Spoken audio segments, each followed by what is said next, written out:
আপনারা যে খেজুর গাছটি দেখতে পাচ্ছেন, এটি বাংলাদেশের যত প্রজাতির খেজুর গাছ আছে তার ভিতরে সবচেয়ে ছোট প্রজাতির খেজুর গাছ।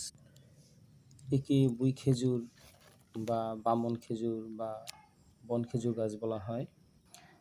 এটি সাধারণত বাংলাদেশের মধুপুরগড়, বাহাওয়ালগড় এবং কিছু অংশ ময়মনসিংহে পাওয়া যায়। এই খেজুর গাছ এখন তেমন আর দেখা যায় না, মাঝে মাঝে সচরাচর দেখা যায়।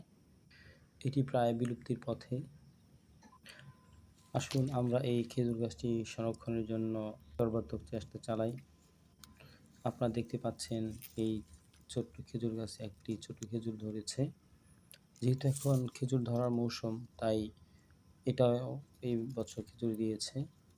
এমনকি এখন যেহেতু খেজুর পাকার সময়, তাই দেখতে পাচ্ছেন আপনারা যে এই খেজুরের গাছে মাত্র একটি খেজুর আছে এখানে, অর্থাৎ একটি খেজুর ধরেছে। এই খেজুরটি এখন হলুদ বর্ণ ধারণ করেছে, অর্থাৎ খেজুরটি পেকে গিয়েছে।